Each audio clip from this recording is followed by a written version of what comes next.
மரத்தை செல்லரிக்கும். இப்ப மனுஷனை செல்லரிக்குது. நாம போனை வச்சுட்டு இருந்தோம், இப்ப போனை நம்மள வச்சுட்டு இருக்கு. எந்த அளவுக்கு அடிமையாயிட்டோம் பாருங்க. முன்னாடிலாம் தீபாவளி, பொங்கல் இந்த மாதிரி வீட்டுல விசேஷம் பண்டிகை அப்படின்னா என்ன பண்ணுவோம்?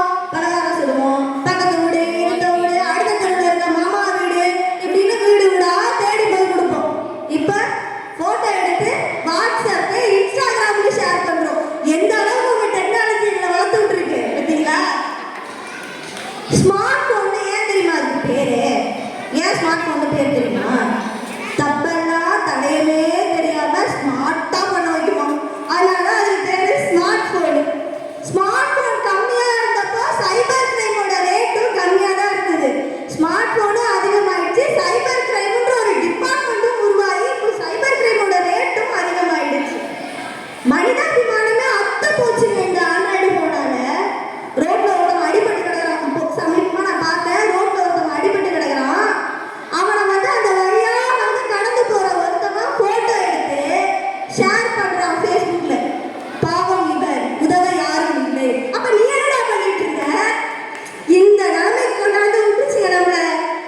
கடிதம் எழுத நம்மளோட எப்படிப்பட்ட பாரம்பரியம். சங்க காலத்துல இருந்தே கடிதம் எழுதுறது தமிழர்களோட பாரம்பரியத்துல முக்கியமான ஒண்ணு. அன்னத்தை தூதளிப்பிருக்கோம், கிளியை தூதளிப்பிருக்கோம், புறாவை தூதளிப்பிருக்கோம். இப்படி இப்போ இருக்கிற இளைஞர்கள்ட்டையோ மாணவர்கிட்டையோ கடிதம் எழுத சொல்லுவேன் பிழை இல்லாம.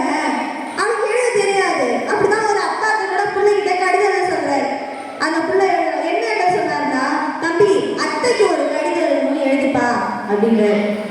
அந்த பிள்ளை எழுதி கொண்டாந்து காமிக்கிறான். அவன் என்ன எழுதிருக்கானா, அனுப்புனர் பேருந்த போட்டு அலுவலக கடிதத்தை உறவுமுறை கடிதத்தை கட்டி வச்சிருக்காங்க. கடிதம் எழுதணும்ன்ற அந்த அடிப்படை அறிவையே அழிச்சது உங்க ஆண்ட்ராய்டு போனுங்க. அதை எப்படி நீங்க வந்து அறிவை வளர்க்குதுன்னு சொல்ல முடியும்?